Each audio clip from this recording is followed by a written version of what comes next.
Saudara, instruksi Presiden Jokowi yang meminta seluruh pejabat menggunakan mobil listrik disambut positif kepala daerah. Salah satunya Gubernur Jawa Barat Ridwan Kamil. Meski demikian, kebijakan ini sepatutnya harus memperhatikan kesiapan banyak hal, termasuk soal ketersediaan anggaran daerah. Gubernur Jawa Barat Ridwan Kamil mendukung penuh instruksi Presiden agar pemerintah pusat dan daerah menggunakan kendaraan listrik.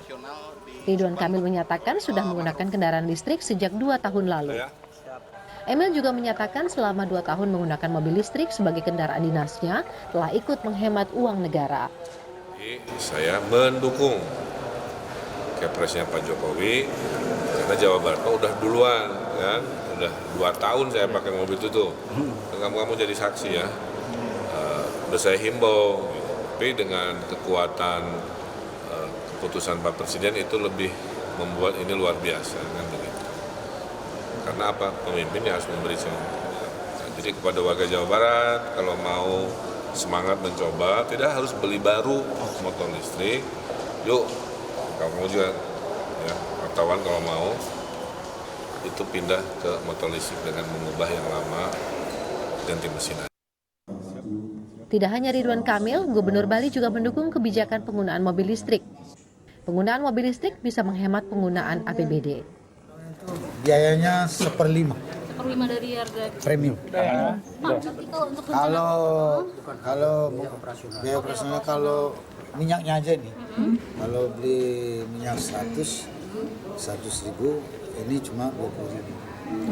Pak, kalau kabupaten kota gimana Pak untuk penggunaan mobil listrik ini?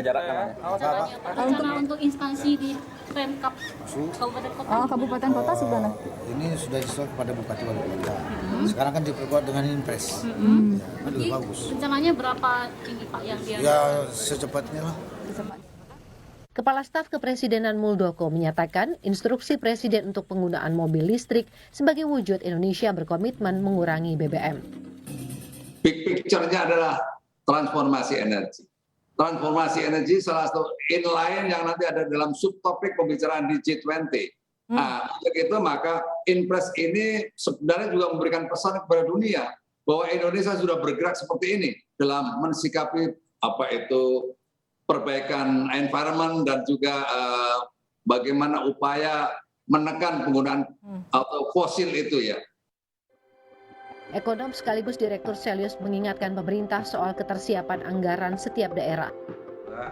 Juga pemerintah perlu memperhatikan bagaimana kesiapan dari anggaran setiap daerah. Ada daerah yang mungkin anggarannya masih besar dan masih ada alokasi yang lebih untuk transisi kepada kendaraan listrik, itu yang didorong. Sementara untuk daerah yang APBD-nya mungkin relatif lebih kecil, butuh support tambahan dana transfer daerah. Sebelumnya Presiden Joko Widodo memerintahkan penggunaan mobil listrik sebagai kendaraan dinas pemerintah pusat hingga pemerintah daerah melalui instruksi Presiden nomor 7 tahun 2022.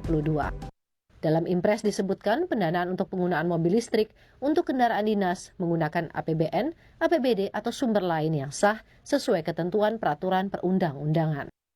Sementara pengadaannya dapat dilakukan lewat skema pembelian, sewa, maupun konversi kendaraan dari bahan bakar minyak menjadi listrik. Kebijakan penggunaan mobil listrik sepatutnya harus memperhatikan kesiapan banyak hal, termasuk kesiapan daerah dalam penyediaan anggaran. Tim Liputan, Kompas TV. Lalu apa saja yang harus disiapkan pemerintah soal pengadaan mobil listrik bagi pejabat dan apakah skema yang disiapkan akan bisa berjalan efektif? Kami akan bahas bersama dengan pakar ekonomi energi UGM Fahmi Radi. Pak Fahmi, selamat malam. Selamat malam, Aliza. Pak Fahmi, apa yang Anda lihat dari rencana pengadaan mobil listrik, mobil dinas khususnya buat para pejabat? Ya, saya kira itu salah satu ikhtiar atau upaya yang cukup bagus gitu ya. Tetapi itu tidak memadai. Kalau kemudian gitu ya, mobil listriknya itu semuanya diimpor, maka kemudian menjadikan Indonesia itu sebagai pasar gitu ya. Nah, jauh lebih penting gitu ya, bagaimana membangun ekosistem industri yang saling keterkaitan, dan itu sudah dimulai oleh Jokowi gitu ya. Sesungguhnya Jokowi sudah melarang ekspor nikel, yang diharapkan nikelnya dihilirisasi untuk menghasilkan baterai. Baterai diharapkan akan menjadi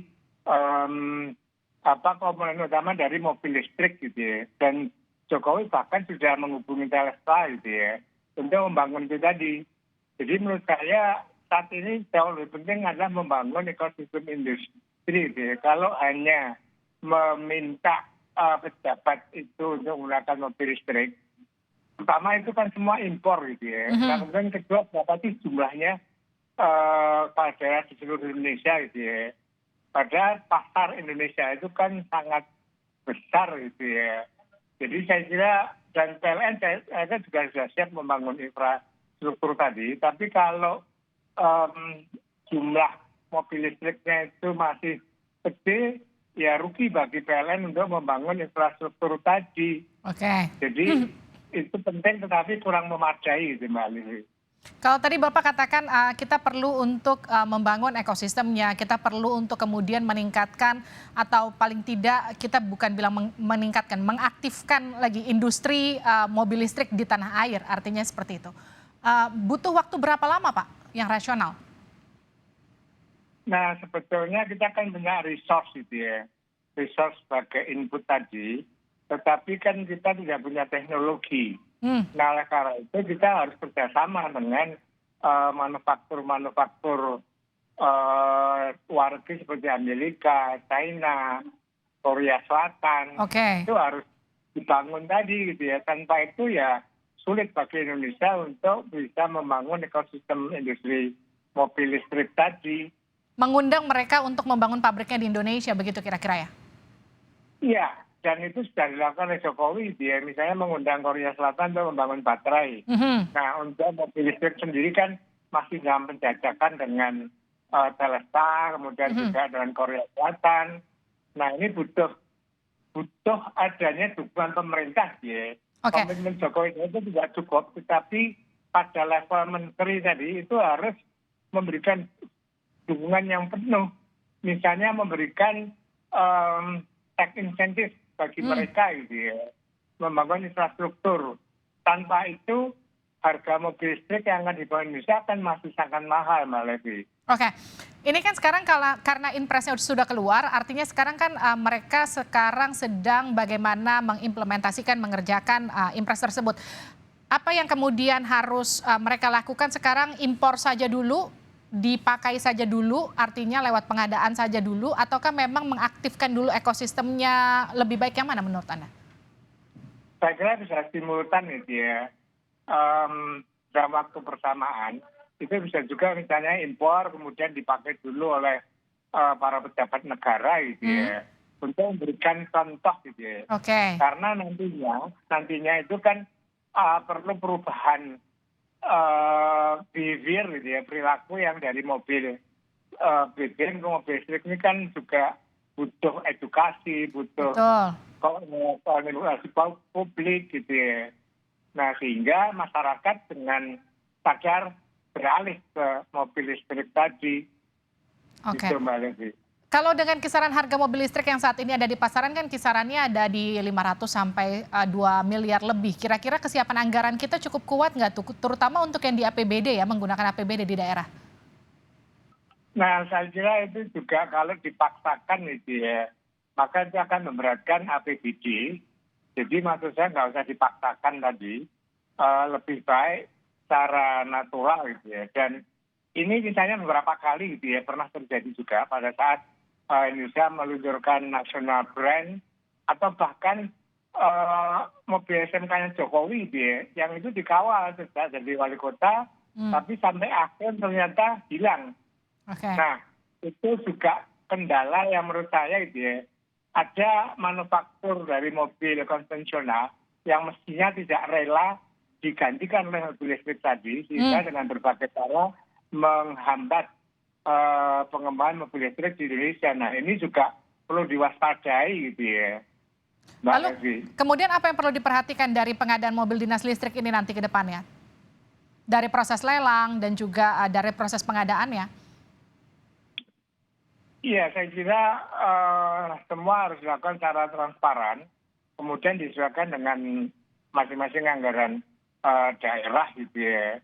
Nah, kemudian bisa dilakukan pelelangan misalnya. Tapi maksud saya itu jangan dipaksakan sehingga memberatkan gitu ya. Karena harga mobil listrik itu masih sangat mahal ya. Kisaran 500. Nah, kalau ekosistem industri tadi bisa dibangun, saya yakin harganya bisa lebih murah karena kita punya resource, punya tenaga kerja yang relatif murah. Hanya masalahnya teknologi tadi gitu ya. Teknologinya kita belum punya ya? Iya. Karena menurut perhitungan biaya operasional mobil listrik itu lebih murah dibanding dengan mobil konvensional tadi. Iya, pajaknya juga lebih murah. Iya, itu yang perlu disampaikan ke publik gitu ya, sehingga publik dengan kesadarannya dia akan pindah ke mobil listrik yang mestinya harganya kompetitif gitu ya. Kalau harganya lebih mahal ya barangkali orang akan berpikir untuk berpindah tadi. Oke, terima kasih telah bergabung bersama kami di Sapa Indonesia Malam. Pak Fahmi Radi, ini adalah pakar ekonomi energi dari UGM.